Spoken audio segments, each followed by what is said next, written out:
Good morning, everyone watching live on BAM YouTube. Let me know in the comments where you are tuning in from. The Hot Sheet covers what you need to know about the real estate industry in a 24-hour time period. On today's Hot Sheet, I will discuss rental reports from Zillow, Redfin, May data for local housing markets, and an update on mortgage applications. Today is Wednesday, June 7th, 2023. I am Byron Lazine, and the Hot Sheet starts now.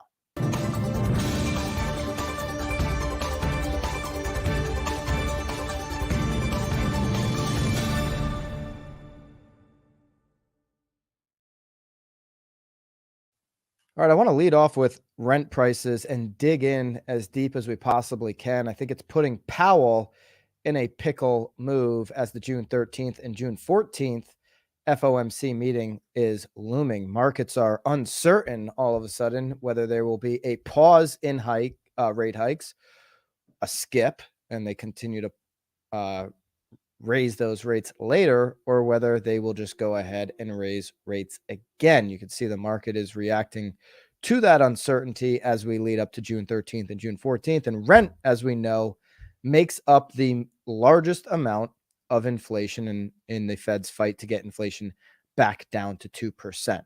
But if you're a real estate agent, don't put yourself in a Powell pickle. Make sure that you sign up for BAMX today. The link is below. Hot Sheet right now, which is ending soon, gets the largest amount off of any podcast on BAM. Don't tell anyone else. You get 15% off of the annual.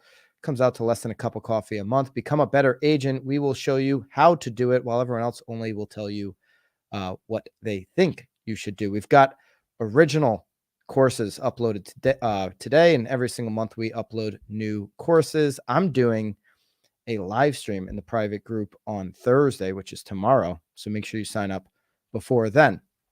All right, let's see if rent prices are up or are down. Zillow just came out with a May 2023 rental market report yesterday. Rent growth below average as subdued spring leasing season persists in May. I'm going to cover Zillow's report now. Then we're going to get into Redfin, which we've referenced on past streams, recap that, as well as rent.com. And let's dig into this Zillow now. All right, so asking rents climbed by $13. So Zillow stating that rent actually went up from April to May 0.6%. So according to the latest edition of Zillow Observed Rent Index, the ZORI, Z-O-R-I, this brings the typical rent price nationwide to $2,048, or 40.7% higher than 1 year ago. So year over year rent, according to Zillow, is 4.7%. This is a steady slowdown in annual growth rates ever since the record high growth rate of 16.9% observed in February of 2022. The 0.6 monthly increase is slightly smaller than the typical May increase of 0.7% averaged over data from 2015 to 2019, so pre-pandemic. The difference obviously is minuscule, but it is the 8th consecutive month with below average monthly gain. So historical data suggests that we have a particular monthly gain in rent prices. Obviously, in the spring market, that's going to be a larger number than it would be in other months. And for 8 consecutive months now, that gain has been smaller than average. So this makes it more than just a trend. The year-to-date rent growth of 1.9% is well below the 2.8% average cumulative growth observed in the first 5 months of the year in pre-pandemic ZORI data. That suggests that overall leasing conditions are still somewhat cool for this time of year. So what growth we have seen is driven mainly by seasonal factors. I also believe, and we'll get to the reasons I believe rent prices are going to do nothing but go down in the second half of the year once we get out of this seasonality timeframe. All right, let's take a look at the chart. All of our sources used here and charts you can grab down below in the daily download link. They'll be sent to you today. Zillow Observed Rent Indexed. Okay, so this is May 2023. You can see here from 2012, when rent prices were just up over $1,100 or $1,200, they've now gone up to $2,048. Year over year growth, which peaked at 16.9% in February of 2022, is now down to 4.8%. You can see the sharp decline there in the year over year, middle graph, and month over month. Now we're at 0.64 after dropping a couple of months ago. Okay, so there is the Zillow data. Now remember, Redfin reported last month that rents posted the first annual decline since the start of the pandemic. Year over year change in median US asking rent, 0.4% to the negative, according to Redfin. So Zillow and Redfin are on two different ends here. They're not that far off. Well, I guess they would be when you look at their 4.8%. This is asking rent. Okay. But Redfin is reporting, amongst others, that rent is going down and is starting to decline. According to the Zillow report, the way I'm reading it, they are saying growth is below average. It is dropping fast. It's dropped for 8 straight months, but that we are yet to be in the official negatives, according to Zillow's data. So when you look at Zillow versus Redfin, you got to make a decision. Who has had the better rental data throughout history over the years? Who has more rental data? And who do you trust more between the two on that data? March's median asking rent was the lowest in over a year. Median US asking rent, according to Redfin, was $1,937. Okay, so that was for March. We'll see what Redfin comes out with for the month of April. Again, Zillow's data was referencing April in their May report.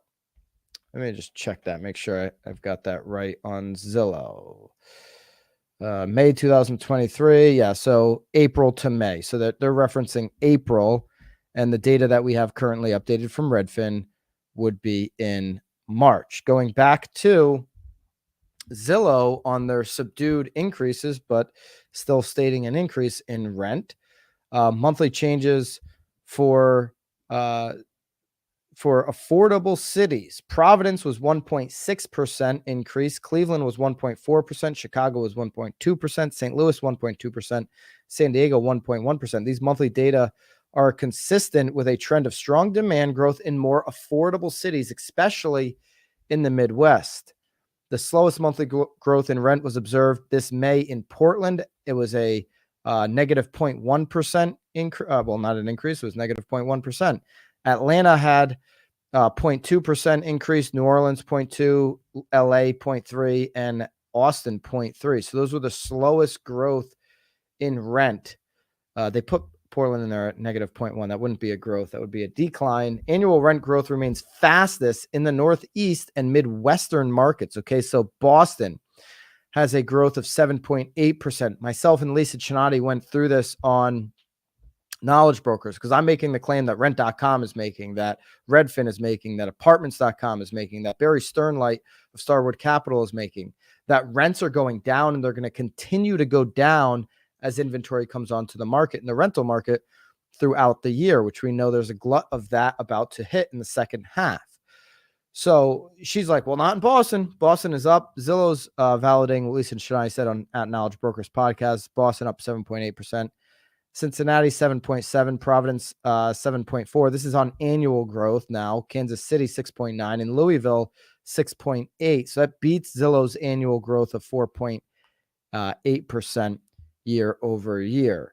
If you've got a market in the comments you want to share that you'd like to know what Zillow has on their Zillow observed rent index, I can bring that up here live in real time.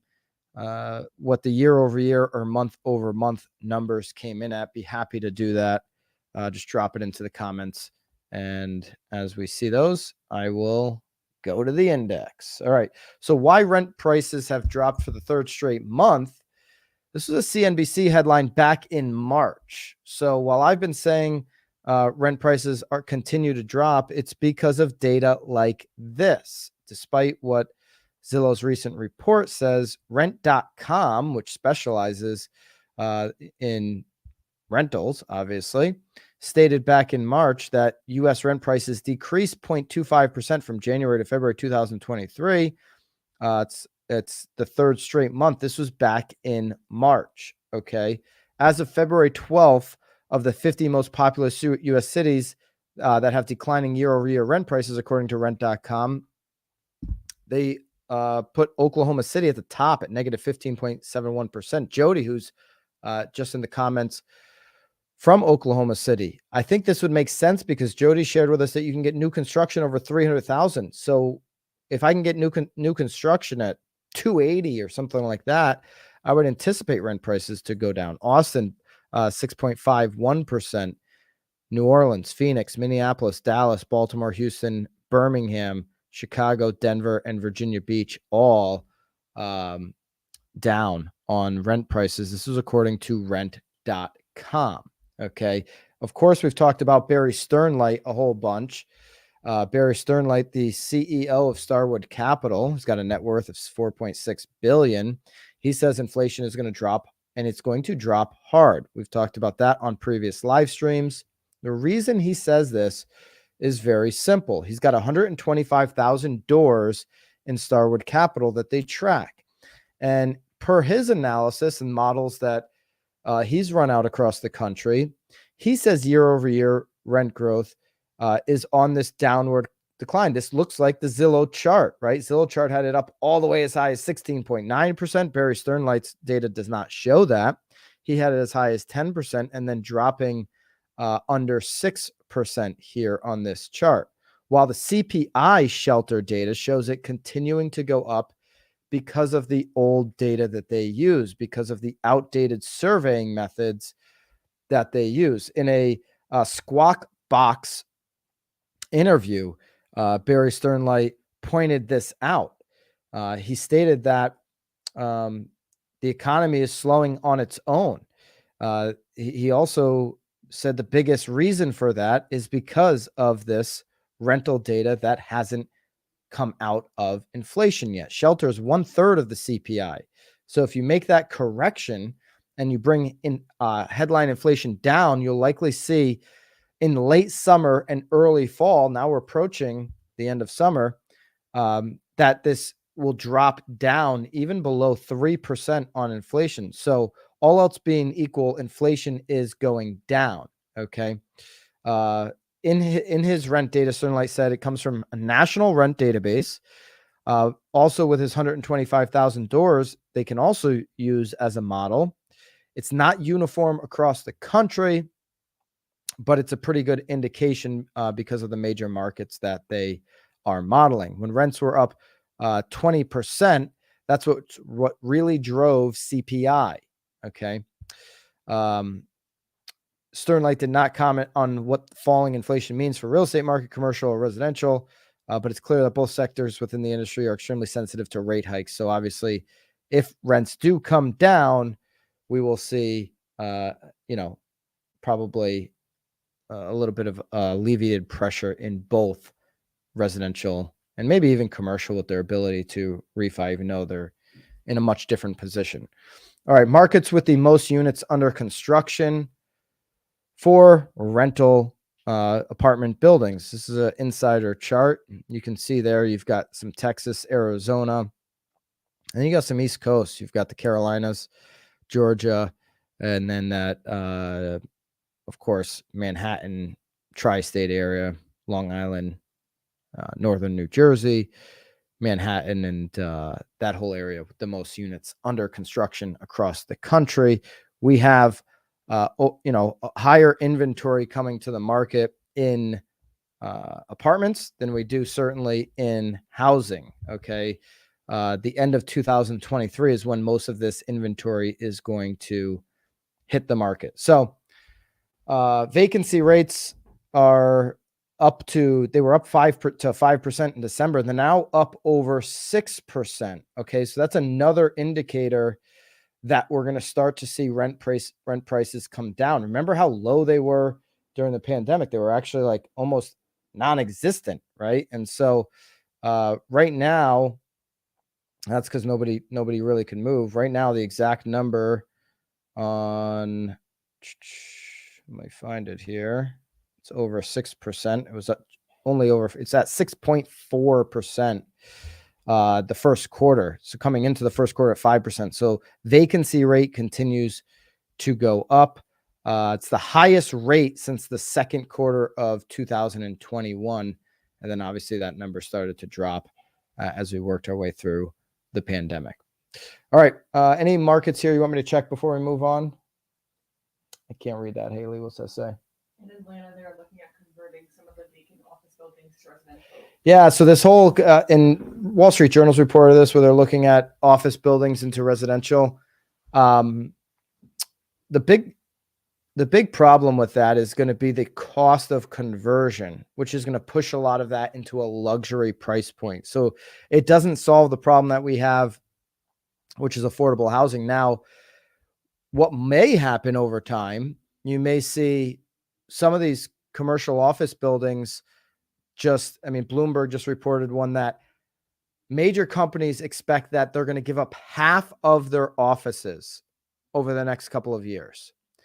So if that happens and some of these units foreclose, or nobody wants to pick them up, and maybe the city now has to take some of these buildings over, you may then see an incentive or a push to convert these and make these into some type of affordable housing.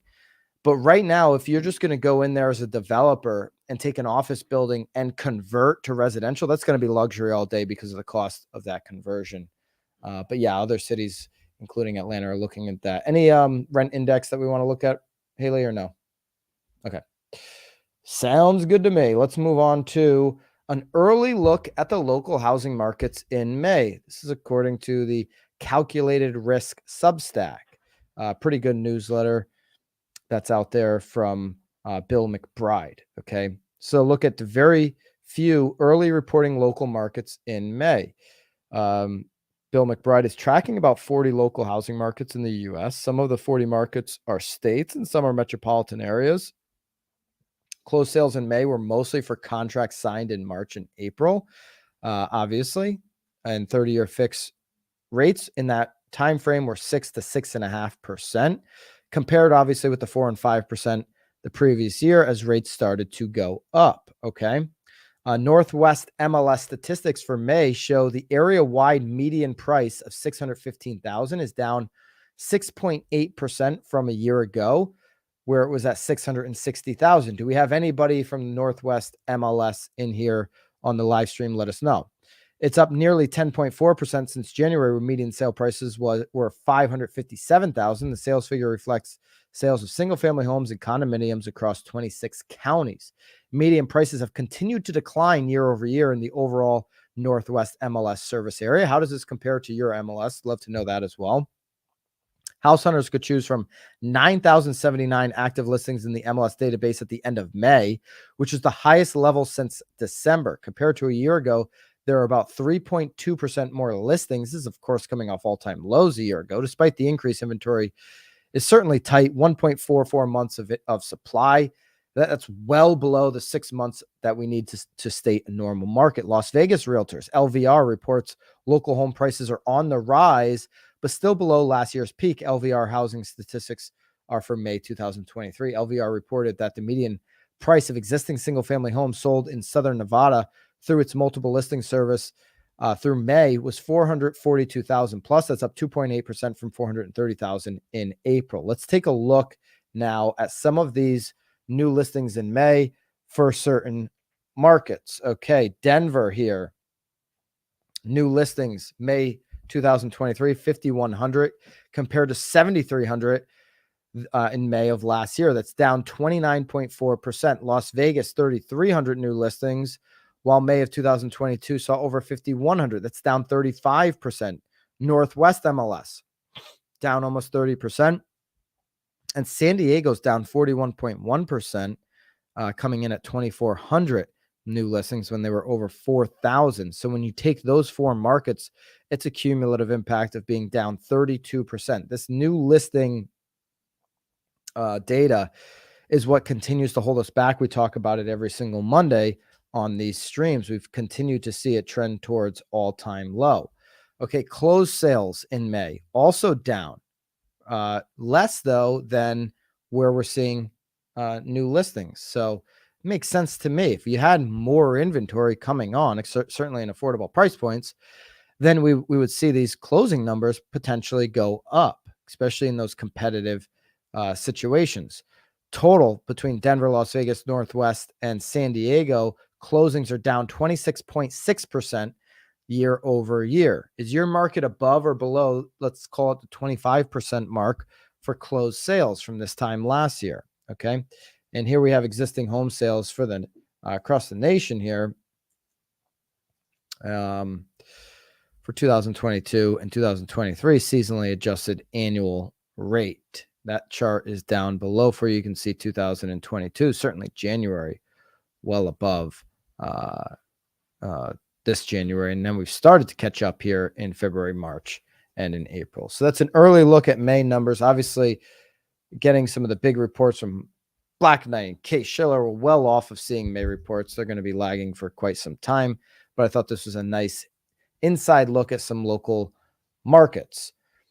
Mortgage applications, they're not playing nice. They're down again. They continue to be down week over week as interest rates are hovering still in the high sixes, and recently, just within the last couple of weeks, broke 7 for a little bit. Mortgage applications decreased 1.4% from 1 week earlier, according to MBA. This is for the week ending on June 2nd, 2023. The results do include an adjustment for the Memorial Day holiday. Okay. A measure of mortgage loan application volume decreased 1.4%, seasonally adjusted basis from 1 week earlier. On an unadjusted basis, the index decreased 12% compared with the previous week. So week over week, down 12%. The refinance index decreased 1%, 42% same week lower from the same week a year ago. The seasonally adjusted purchase index decreased 2% from 1 week earlier. The unadjusted purchase rate decreased 13% rather. Okay. Here's a quote from MBA's Vice President, Deputy Chief Economist, Joel Kahn. Mortgage rates declined last week from a recent high, but total application activity slipped for the 4th straight week. The 30-year fixed rate dipped 6.81%, 10 basis points lower than last week, but still second highest rate of 2023. Okay. Bearing some type of unusual event, let's say mortgage rates trend down for the rest of the year and get closer to under 6% to end out the year. That's a 1% difference. Bearing some unusual event like a large significant drop in mortgage interest rates, as we get out of this spring market, I mean, summer is officially going to be here in a couple of weeks, you're going to see interest drop in purchasing residential real estate. It's a seasonal thing. It happens every single year. These early signs of it, while we're sitting in the spring market, of week over week over week mortgage applications dropping, point towards that.